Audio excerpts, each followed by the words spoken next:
100 দিনের কাজ নিয়ে বারে বারেই সরগরম হয়েছে রাজ্য রাজনীতি। আগামী বছর রাজ্যে বিধানসভা নির্বাচন, তার আগে ফের একবার শিরোনামে 100 দিনের কাজ। মহাত্মা গান্ধী জাতীয় গ্রামীণ কর্মসংস্থান নিশ্চয়তা প্রকল্প বা 100 দিনের কাজ নিয়ে হওয়া মামলায় সুপ্রিম কোর্টে ধাক্কা খেল কেন্দ্র। হাইকোর্টের নির্দেশই বহাল রাখল শীর্ষ আদালত। গত 1 আগস্ট থেকে রাজ্যে 100 দিনের কাজ শুরু করতে বলেছিল হাইকোর্ট। উচ্চ আদালতের এই নির্দেশকে চ্যালেঞ্জ জানিয়ে শীর্ষ আদালতে যায় কেন্দ্র সরকার। সোমবার সুপ্রিম কোর্টের 2 বিচারপতির বেঞ্চ কেন্দ্রের আবেদন খারিজ করে দেয়।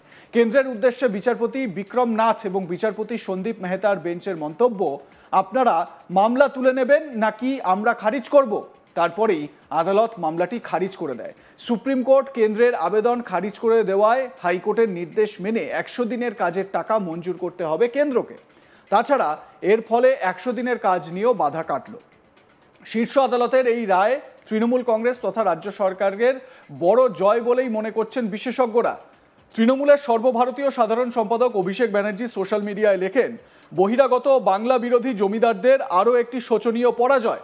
সুপ্রিম কোর্ট কলকাতা হাইকোর্টের বাংলায় মনরেগা পুনরায় চালু করার নির্দেশকে চ্যালেঞ্জ করে কেন্দ্রীয় সরকারের আবেদন খারিজ করে দিয়েছে। এটি বাংলার জনগণের জন্য একটি ঐতিহাসিক জয়, যারা দিল্লির অহংকার এবং অন্যায়ের সামনে মাথা নত করতে অস্বীকৃতি জানিয়েছিলেন। যখন রাজনৈতিকভাবে আমাদের পরাজিত করতে ব্যর্থ হয়েছিল, তখন বিজেপি বঞ্চনাকে অস্ত্র হিসেবে ব্যবহার করেছিল। তারা বাংলার উপর অর্থনৈতিক অবরোধ আরোপ করেছিল, দরিদ্রদের মজুরি কেড়ে নিয়েছিল এবং মা মাটি মানুষের পাশে দাঁড়ানোর জন্য জনগণকে শাস্তি দিয়েছিল। কিন্তু বাংলা হার মানেনি। আমরা প্রতিটি ন্যায্য টাকা, প্রতিটি সৎ কর্মী, প্রতিটি নীরব কণ্ঠস্বরের জন্য লড়াই করার প্রতিশ্রুতি দিয়েছিলাম। আজকের রায় তাদের মুখে গণতান্ত্রিক চপেটাঘাত।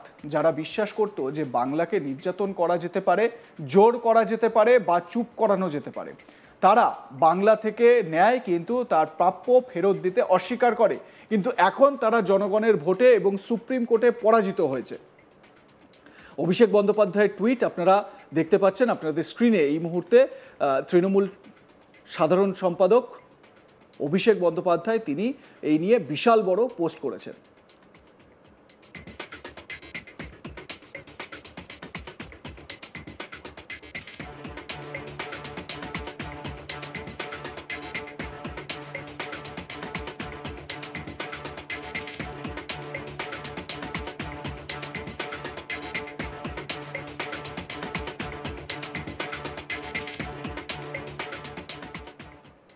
তৃণমূল সাংসদ মহুয়া মৈত্র সোশ্যাল মিডিয়ায় লেখেন, সুপ্রিম কোর্ট কেন্দ্রকে অবিলম্বে বাংলায় মনরেগা পুনরায় চালু করার নির্দেশ দিয়েছে।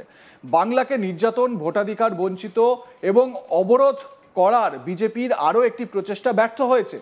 একই সুরে বিজেপি তথা কেন্দ্রীয় সরকারকে নিশানা করেছেন রাজ্যের মন্ত্রী স্নেহাশিস চক্রবর্তীও। স্নেহাশিস চক্রবর্তী কি বলেছেন, তার বক্তব্য কি এ প্রসঙ্গে শোনাবো তার বক্তব্য। আজ সুপ্রিম কোর্টে সুপ্রিম থাপ্পড় খেল বিজেপি। কলকাতা হাইকোর্ট আগেই স্পষ্টভাবে জানিয়ে দিয়েছিল যে বাংলার 100 দিনের কাজ বন্ধ রাখা যাবে না, অবিলম্বে তা চালু করতে হবে। কিন্তু সেই রায়কে চ্যালেঞ্জ করে কেন্দ্রের বিজেপি সরকার গিয়েছিল শীর্ষ আদালতে অর্থাৎ সুপ্রিম কোর্টে। আজকে সুপ্রিম কোর্ট সেই মামলা খারিজ করে দিল। অর্থাৎ মানুষের অধিকারের প্রশ্নে বিজেপির আবার আইনি পরাজয় ঘটল সুপ্রিম কোর্টে। অর্থাৎ মানুষের অধিকারকে বঞ্চিত রেখে, মানুষের প্রাপ্যকে অস্বীকার করে, আদালতের নির্দেশকে অমান্য করে বিজেপি প্রমাণ করে দিয়েছে বা দিয়েছিল যে তারা বাংলা বিরোধী, তারা গরিব মানুষ বিরোধী, তারা বাংলার মানুষ বিরোধী। অর্থাৎ দিল্লির এই জমিদারদের আজকে আইনি পরাজয় ঘটেছে। আগামী দিনে গণতান্ত্রিকভাবেও তারা পরাজিত হবে। রবীন্দ্রনাথ ঠাকুর এদের জন্যই লিখেছিলেন, মানুষের অধিকারে বঞ্চিত করেছে যারা মানুষকে তার অধিকার থেকে বঞ্চিত করে, গণ আদালতের বিচারেও আগামী দিনে কিন্তু তাদের পরাজিত হতেই হবে।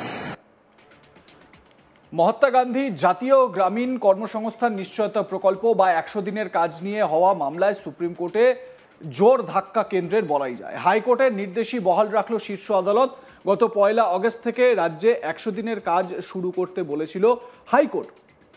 উচ্চ আদালতের এই নির্দেশকে চ্যালেঞ্জ জানিয়ে শীর্ষ আদালতে যায় কেন্দ্রীয় সরকার। সোমবার সুপ্রিম কোর্টের 2 বিচারপতির বেঞ্চ কেন্দ্রের আবেদন খারিজ করে দেয়। কেন্দ্রের উদ্দেশ্যে বিচারপতি বিক্রম নাথ এবং বিচারপতি সন্দীপ মেহতার বেঞ্চের মন্তব্য, আপনারা মামলা তুলে নেবেন নাকি আমরা খারিজ করব। তারপরই আদালত মামলাটি খারিজ করে দেয়। সুপ্রিম কোর্ট কেন্দ্রের আবেদন খারিজ করে দেওয়ায় হাইকোর্টের নির্দেশ মেনে 100 দিনের কাজের টাকা মঞ্জুর করতে হবে এবার কেন্দ্রকে। তাছাড়া এর ফলে 100 দিনের কাজ নিয়েও যে বাধা, সেই বাধা কাটল। শীর্ষ আদালতের এই রায় তৃণমূল কংগ্রেস তথা রাজ্য সরকারের বড় জয় বলেই মনে করছেন বিশেষজ্ঞরা। তৃণমূলের সর্বভারতীয় সাধারণ সম্পাদক অভিষেক বন্দ্যোপাধ্যায় সোশ্যাল মিডিয়ায় লেখেন, বহিরাগত বাংলা বিরোধী জমিদারদের আরও একটি শোচনীয় পরাজয়। সুপ্রিম কোর্ট কলকাতা হাইকোর্টের বাংলায় মনরেগা পুনরায় চালু করার নির্দেশকে চ্যালেঞ্জ করে কেন্দ্রীয় সরকারের আবেদন খারিজ করে দিয়েছে। এটি বাংলার জনগণের জন্য একটি ঐতিহাসিক জয়, যারা দিল্লির অহংকার এবং অন্যায়ের সামনে মাথা নত করতে অস্বীকৃতি জানিয়েছিলেন।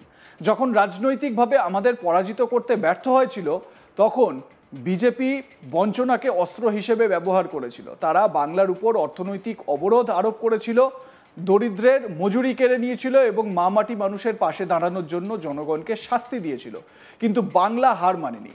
আমরা প্রতিটি ন্যায্য টাকা, প্রতিটি সৎকর্মী, প্রতিটি নীরব কণ্ঠস্বরের জন্য লড়াই করার প্রতিশ্রুতি দিয়েছিলাম। আজকের রায় তাদের মুখে গণতান্ত্রিক চপেটাঘাত। যারা বিশ্বাস করত যে বাংলাকে নির্যাতন করা যেতে পারে, জোর করা যেতে পারে বা চুপ করানো যেতে পারে, তারা বাংলা থেকে নেয় কিন্তু তার প্রাপ্য ফেরত দিতে অস্বীকার করে। কিন্তু এখন তারা জনগণের ভোটে এবং সুপ্রিম কোর্টে পরাজিত হয়েছে।